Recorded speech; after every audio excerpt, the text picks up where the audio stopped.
Hi, I'm Jon Kirkman. I'm a music journalist and broadcaster based in the northwest of England. You've probably seen some of my videos before and maybe seen or heard some of my exploits. I'm here in JK Central. This is my office come studio. I'm surrounded, you probably can't see this, but I'm surrounded by CDs, books, DVDs, signed posters, signed photographs, box sets, you name it, it's here. And it's only just a small selection, believe me, I've got a lot more. What I want to talk to you today about is this. Okay, Stone the Crows, a fabulous band from Glasgow in the early 70s. Now, they got their name from Peter Grant. Yeah, the Peter Grant who managed Led Zeppelin. He actually managed Stone the Crows as well, and they were called The Power originally. Great little blues rock band, played a lot of American Air Force bases in Europe and around the UK. They were a wonderful band, but when he first saw them live, he just went, Stone the Crows. And there was an exclamation of surprise. And they were a great band live. I saw them live just before Les Harvey died, which we'll get to in a second. This was their debut album, and they're available now in miniature album sleeves. Imagine that on 12 inches, like opening that up. What wonderful artwork is that? Now, as I said, the lineup at the time included John McGuinness on keyboards, Jim Dewar, who went on after Stone the Crows to play in Robin Trower's band. Previously, of course, he'd been quite well known in Lulu's backing band, The Lovers. And he was the bass player and vocalist also in Stone the Crows. Colin Allen on drums, and of course Les Harvey on guitar. Now, Les Harvey was the younger brother of Alex Harvey, very famous man in Scotland. He was Scotland's answer to Tommy Steele, and Les was Alex's younger brother. Of course, Alex famously headed the sensational Alex Harvey band.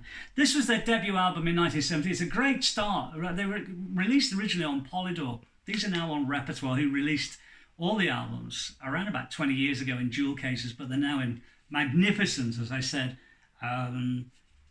miniature album sleeves. And you look at this, it's very difficult to get these out. There you go, look at that. The artwork's also on the CD, and you get a wonderful booklet with all the info in and some pictures and stuff like that. This was their second album, again, from the original lineup. There's a wonderful track on here called Danger Zone. You'll probably find that actually on YouTube as well. Go and have a look at it. I think they did that on the Old Grey Whistle test. Absolutely amazing track. And if you want a sort of an example of how great Maggie Bell was, listen to that track. Absolutely incredible. Now, this was where they had a change of lineup. Teenage Licks, and you've got a picture of them on the back. You've got Steve Thompson in on bass for the departed Jimmy Dewar. And Steve Thompson had previously been in John Mayall's Blues Breakers and Turning Point bands. Great bass player and very, very credible as well. On keyboards, you got Ronnie Lee, who is also the keyboard player in a band called Trash, who was signed to the Beatles label Apple. They covered a Beatles song, Golden Slumbers, I think, for Apple. So this is a transitional album, although again, great material on this record. I haven't got the final album that they did, which was called Continuous Performance. Now, the really sad thing about Continuous Performance, I saw the band literally live just before Les Harvey died, and Les died in tragic circumstances. They were pretty much almost finished with the album. It was due to come out later that year, and they were playing a gig in, I think it was Swansea at the top rank, and it was a dance for doctors and nurses at that particular concert. And what happened was the earthing was not right, and they'd had a bit of a stage invasion. Plugs had come out and stuff like that, and basically he had hold of the guitar and he got hold of the mic, and the circuit was completed. He was electrocuted, killed, poor man. And it was an absolute tragedy, because not only was he the great guitarist in the band, he was also Maggie Bell's partner. So it was very, very difficult to pick up the reins, but they really did very, very quickly, probably less than a month. What they did, they had an appearance at the Lincoln Festival, which was a big festival in 1972 with the Beach Boys, Genesis, people like that. Yeah, also Monty Python got up and did a stint there. It was a really, really big festival concert, a one-off at the time in 72, but a huge concert festival. And originally they were going to have Peter Green play with them, and he came to rehearsal, but they, for whatever reason, Peter decided not to do it last minute. So what happened is that they got Steve Howe from Yes to play in the actual concert. And Steve Howe said he really enjoyed playing with them. It was never going to be considered full-time, but he really enjoyed playing them. He got them out of a bit of a sticky wicket there, really. And fair play to Steve for stepping in at the last moment. And Maggie Bell's always said, thank God for Steve Howe, because, Peter Green had messed us about. Although it did have a positive ending, really, because the band wrote Good Time Girls, which was added to Continuous Performance. If you listen to the lyrics of that particular song, it's very barbed in respect to Peter Green. Now, the guy who was brought in full-time to replace Les Harvey, and this is no shame on him, the band only lasted about a year after that.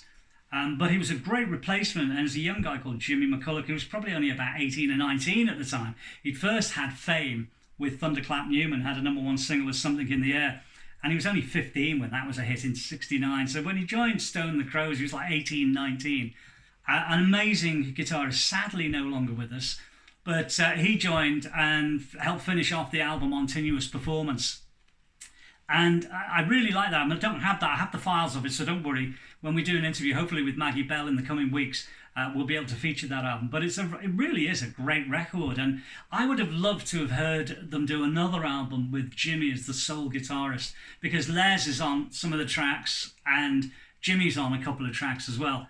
And I have to say, missed opportunity. I can understand why they didn't really want to go on, because Les was such a vital part of Stone the Crows that it was just difficult in so many ways, not least for poor old Maggie Bell, who'd lost her boyfriend and also a sort of kind of partner in the band, because her and Les had worked together in the 60s in various bands. So it was a great shame for the band to split, but pretty understandable.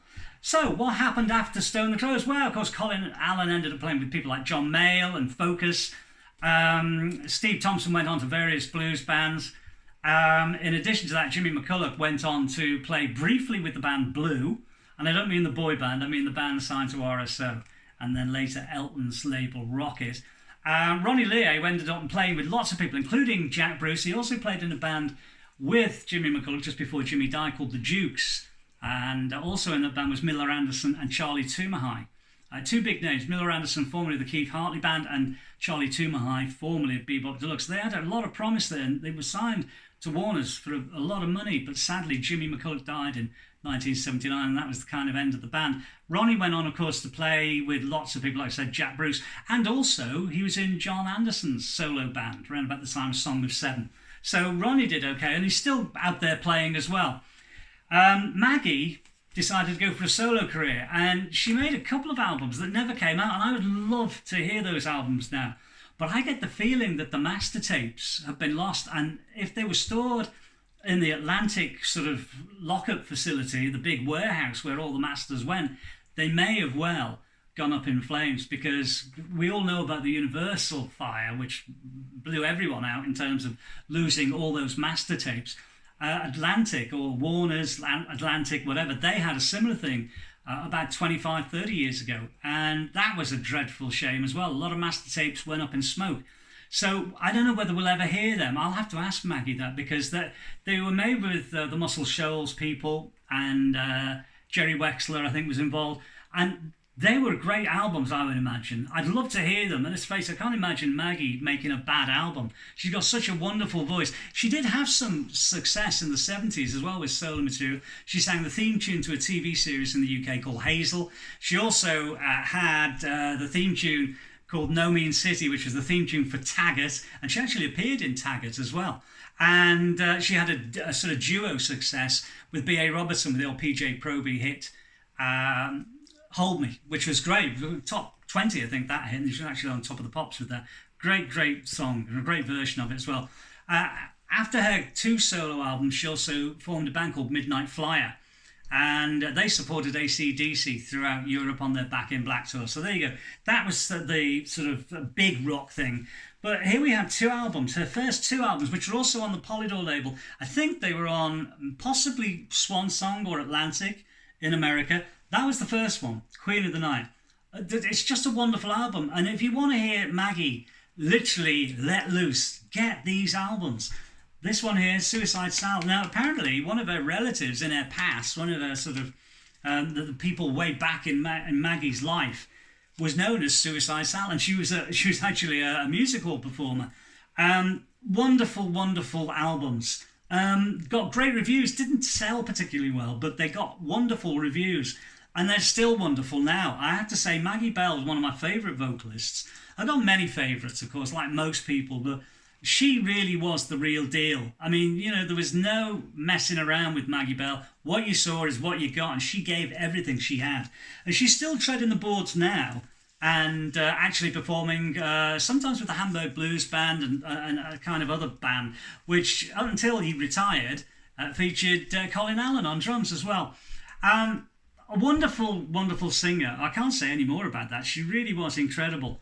And I remember seeing her on a TV show in the early 80s called Gas Tank, where she was singing with Rick Wakeman and Tony Ashton. And Steve Hackett was also on the same show as well. And it was absolutely knockabout. And you can get that, I think, on DVD now, but it's also on YouTube. Go and check Maggie Bell out on YouTube. There's lots of stuff, Midnight Flyer, loads of Stone the Crows, believe it or not, and also some of the solo hits as well.